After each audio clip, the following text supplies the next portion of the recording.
We have our next session here for you. This is a case study session. You have already met Courtney Skiles, the Director of Recruiting and Admissions at TVCC. She was our 2023 Captain of the Year Bolte Award winner, and we are putting her to work this afternoon. So this is this is the prize you get when you become the Captain of the Year.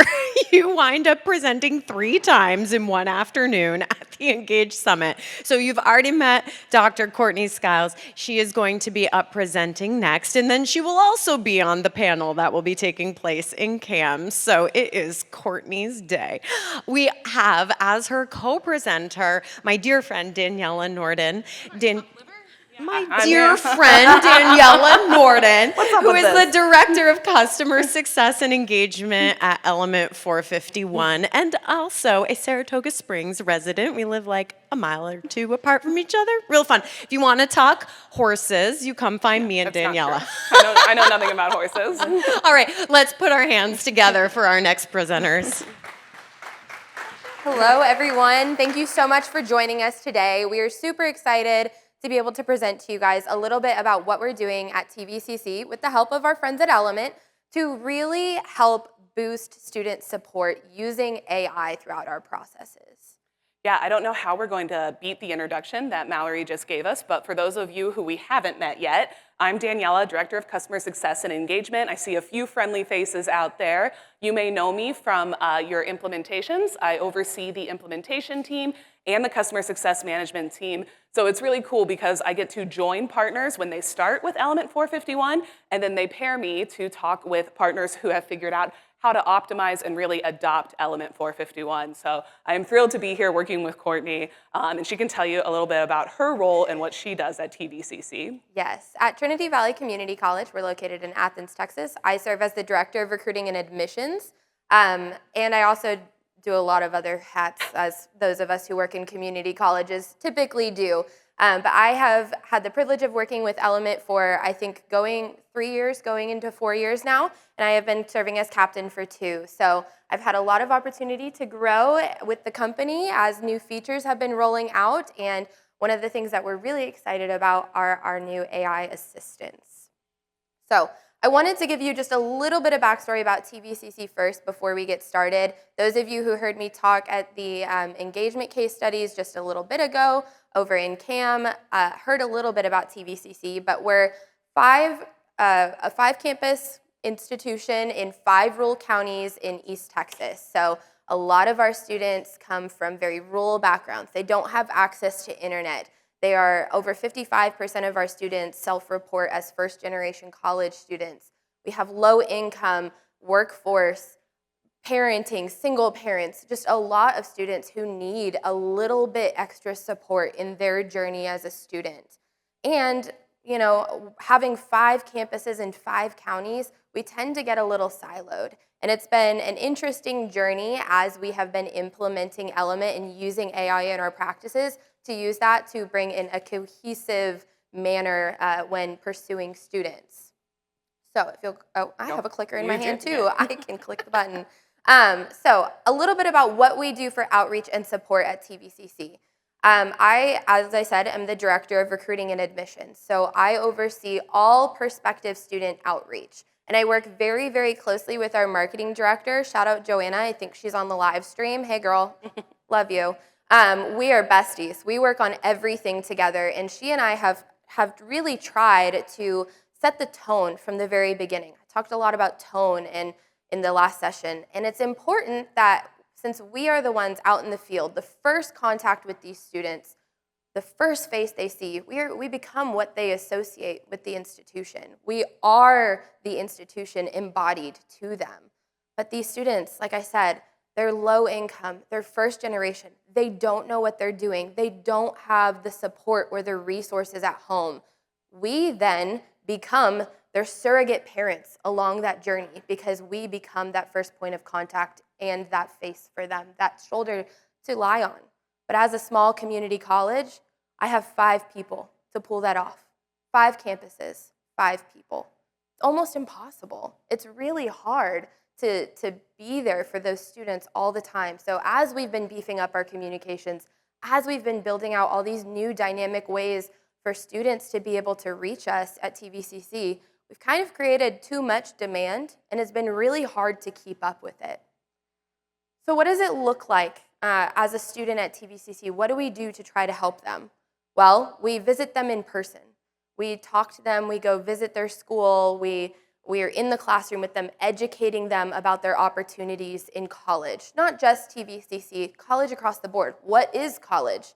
What does it mean to get an associate's degree and then get a bachelor's degree? What does it mean to get a certificate? These students don't know. So then we start sending them follow-up communications. We send them a form, an RFI, and we say, what are you interested in? Tell us what questions you have.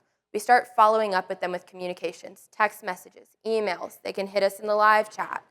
Then we tell them, we answer their questions, and we start telling them to apply. Apply, apply, apply. We have this journey set up in Element. If you're not an Element user or you're new to Element or you just don't use journeys, you should. You can track specific stages of the student funnel. And we have a journey set up where we track from the RFI submission to admitted student. And we know that 1 in every 4 students that we talk to in person in the recruiting field becomes an admitted student. So we have a very, very high yield rate of applicants. But then they have to go through the rest of the journey. They have to get through college. And they don't have those resources. In Texas, I talked about this earlier, our friends down the road in Austin, they love to make rules for us. This year's rule is that now we have to switch our formula funding from head count and contact hour funding to student support and transfer and graduation and retention. It's all about keeping them there now. So what do we do in the application journey when we only have 5 people in 5 campuses? What do we do when these students don't have the support at home? How do we get them there? How do we keep them there? How do we get them off across the stage and into a university or into a job? Well, that's the question. And that's where AI comes into play. Yeah, so first of all, I thought I was your bestie, so Joanna getting that shout out made me a little, I feel like I've been slighted you're my this Element whole bestie. presentation between Mallory Forgive me. but it's fine, I'm dealing with it. But We'll yeah, talk later. that is the question, and it's like, where can we amplify this journey that TVCC and that these students are going through? Where can we insert AI and power these connections with AI? So there were 3 areas that we really saw in this journey that Courtney built. And there are these areas in orange, right? The follow-up communications. So how can you automate those communications? How can you personalize those communications? And how can you meet students where they are? So a lot of times we talk about the type of students that Courtney is dealing with. Maybe they're nervous to ask a question in person. Maybe they come back and remember a question that they forgot to ask, right? So you want to be available to them 24/7. The next area was that application process. I do not claim to know anything about the application process in Texas. I see my friends at Victoria College. I know we're working through that too. It's process heavy, right? No matter where you're applying. There are a ton of questions that come. If you're a first-generation college student, if you've never done this before, you're gonna have different types of questions, right? So there's absolutely room to grow and room for improvement in that application process. And then that retention area. So what are we identifying in step 1, in that in-person visit, in those follow-up communications that we can take that makes their communications and their retention stronger? So this is where our assistants come in. And we sat down together and we built out 2 assistants, and you're gonna see some today. But the first one is this recruiter and financial aid assistant. And Courtney is gonna tell you what this assistant knows because it's much more in depth than what I know about TVCC. Yes. So I have 2 recruiters on my team for all 5 service area counties, for all of Texas. Those of you in Texas, I see a lot of y'all, the TACRO fairs. I got 2 girls who go out and they have to conquer the world. They have to bring all of these students back in. And so I needed to, when I was thinking about building these AI assistants and these things that are going to help these students, we go into a classroom visit, I have an hour of a captive audience. Then there's all these other, we keep going to more high schools, we keep going to more fairs. They're out of the office. They're not there to monitor their emails and their text messages and the phone calls that are coming in. So I needed to build an entity that mimicked the support and the engagement that Molly and JC are giving out in the field that felt like us. Because AI can be an extension of us in what we do in this instance. The other person that we built, we have Rachel Recruiter is our first assistant, and then we have financial aid Frank. Oof, about that. Financial aid Frank, listen, I don't claim to be an expert in financial aid. I don't think anyone can right now in the current climate of financial aid. But we needed another person to be able to help answer all those questions. We get so many students, especially with the population we're working with, who want to know. They don't even know what they're asking, actually. They don't know what a Pell Grant is. They don't know the difference between a loan. They have no clue. Their families don't know. And so we felt like we had a need to improve our admissions and recruiting process by having a dedicated entity for financial aid. And so going through and thinking about the questions that students are going to be asking, thinking about what we get frequently asked at a college fair table or in a classroom, what parents ask us, pre-building that knowledge so that way there's a dedicated person there 24/7, 365 to help them. And who knows your institution, right? So we picked information and knowledge is what we call it at Element451 that really knows everything that you need to know about TVCC. So you can curate the knowledge that you're giving these assistants.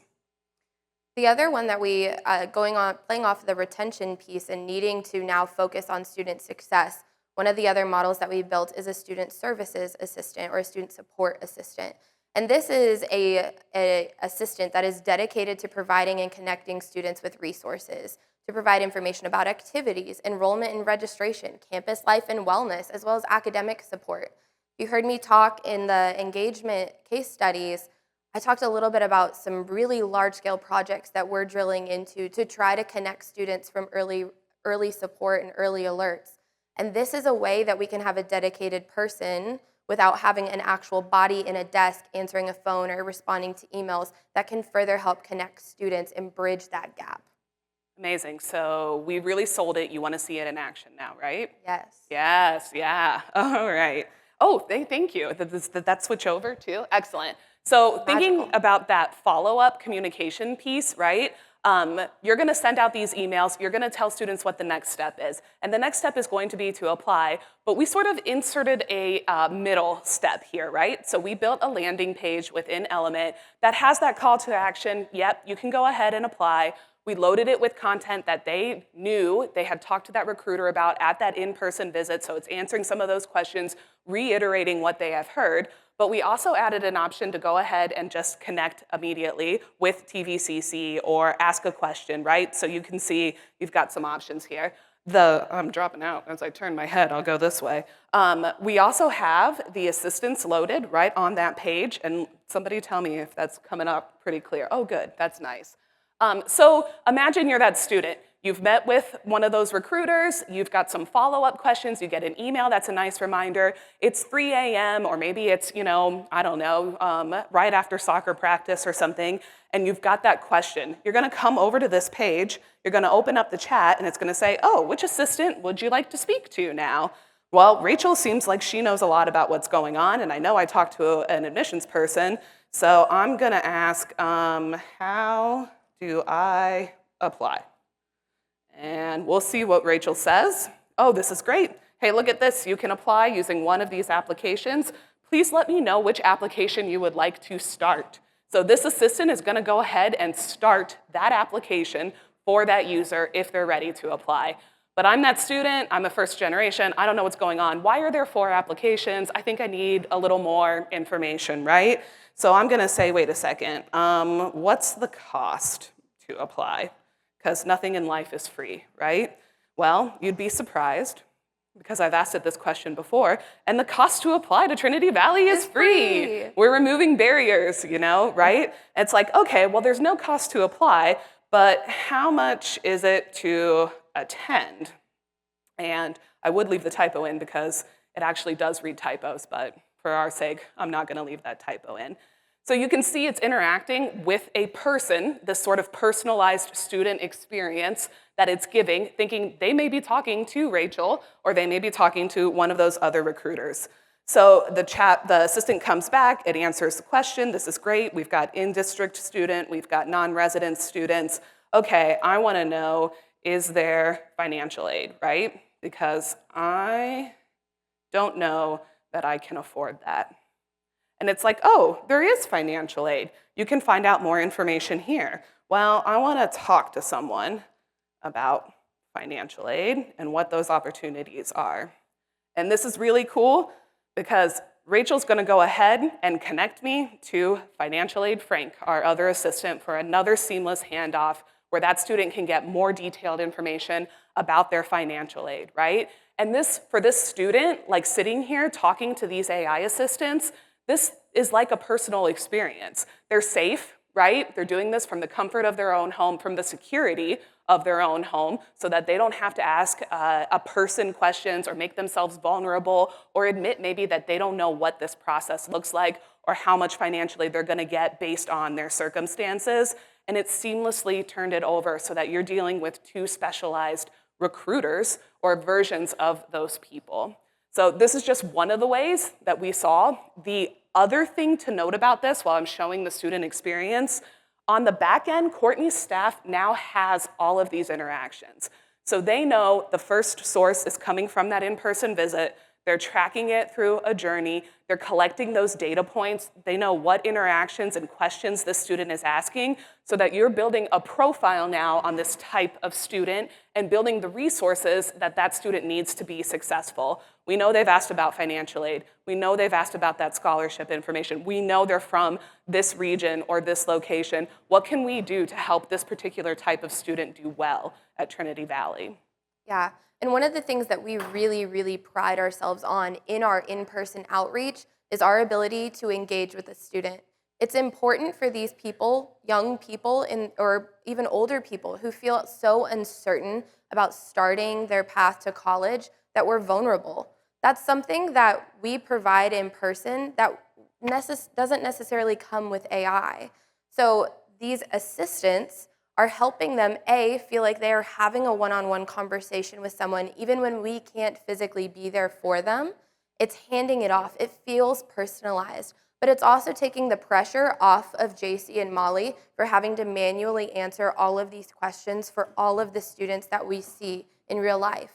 And what it does do is allow them to spend time engaging with students who have deeper questions that the AI can't answer. It's allowing them to put the human aspect of the recruiting back into it. They're not wasting their time on questions that we get asked 4, 5, 600 times a day.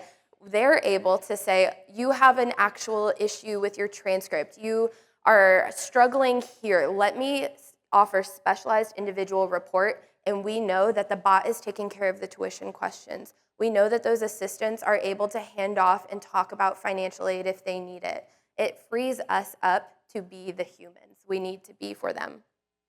Yeah, and I think, if they can hear me in the back, we've got one wrap-up slide that actually summarizes very nicely all the benefits we really just spoke about here.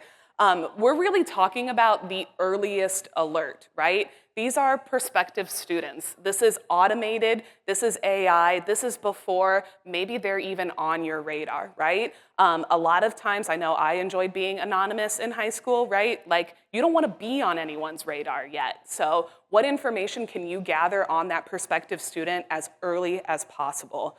We're also talking about those targeted interventions. So what Courtney just mentioned, that her recruiters can focus on, where are the areas of population you want to grow? What are the retention numbers and the job placements that you need to get, right? Improved student engagement. Imagine how much more welcome the student's going to feel knowing when they come on campus that they've been served in this way and that Courtney's team knows them in this way and can set them up nicely for what that next step looks like when it comes to enrollment and when it comes to retention.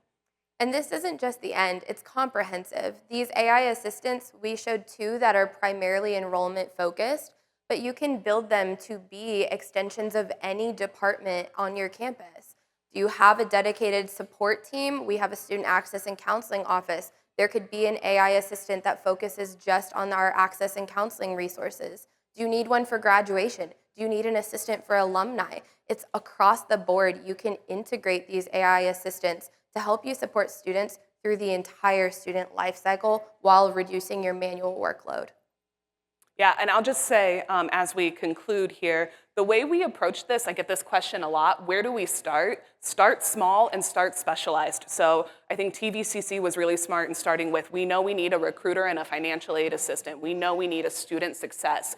Start small, curate, and really make those assistants the experts that you need in those areas where you really want to see that manual workload reduced or where you want to see that comprehensive support. Yeah. Yes. I think we have time for questions.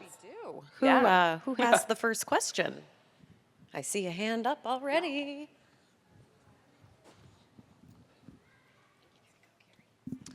I know you mentioned that one of the 4 in-person would end up being enrolled, and you talked about like job fairs and going to classrooms and things like that.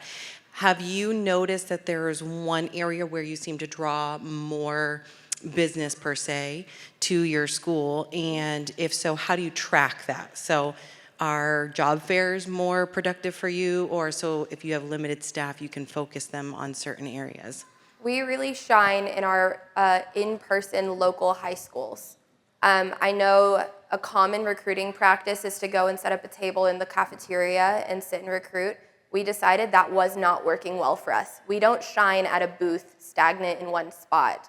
And so we really focused, when we became a recruiting team and when I joined the team, we really focused on rehabbing relations with our local high schools and our counselors, our ISD staff, so they trusted us enough to put us in front of rooms of high schoolers.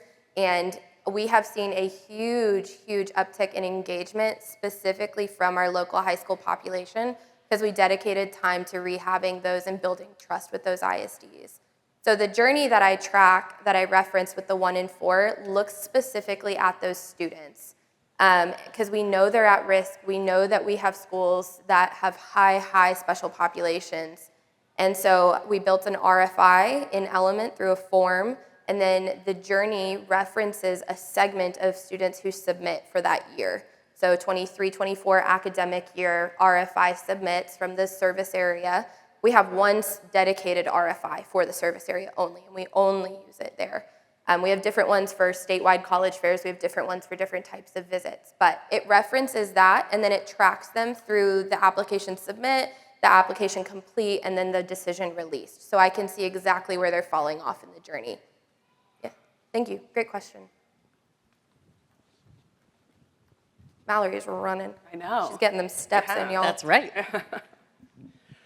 Courtney, your basic needs survey, Yes. Where is it in your funnel process or your admission process? Is it mandatory? It is not mandatory. It is a voluntary self-report. It will fall 3 days after the time that their application decision is released. So we give them a little time. It comes back up. I think we've built it right now so it requires them to put their student ID in so we can verify. Form verification just, I think, came out very recently. So we're trying that one out for a while, but the goal is that they're an admitted student. They should be able to tell us pretty much as soon as they get that admit in what their needs are, and then we can start targeting them with communications after. What's your participation rate in a typical cycle? So basic needs, it's really been a project of bringing together. It's still, not gonna lie to you, it's kind of in progress. We have Perkins grant funding, and then we have an access and counseling department, and they were both kind of trying to do the same thing, so we've built a team now that's working on it. I would say response rate right now is honestly not gonna be super high. Once we hopefully get through a full cycle, I'll have better numbers, but it's in its infancy, but it's working really well so far. Any other questions? No? All right, well, thank you guys so much for coming and listening today. I really appreciate your time. I think I'll let Mallory close it out. Yeah, she's better at this than we are. Yeah. Oh, ladies, all right. That was awesome. Let's put our hands together for Dr. Courtney Skiles. I just love saying that. Dr. Courtney Skiles. Yes. Right? If you are a doctor, like, you deserve those flowers. We're going to say it all the time. I think they turned me off. I graduated 2 months ago, so.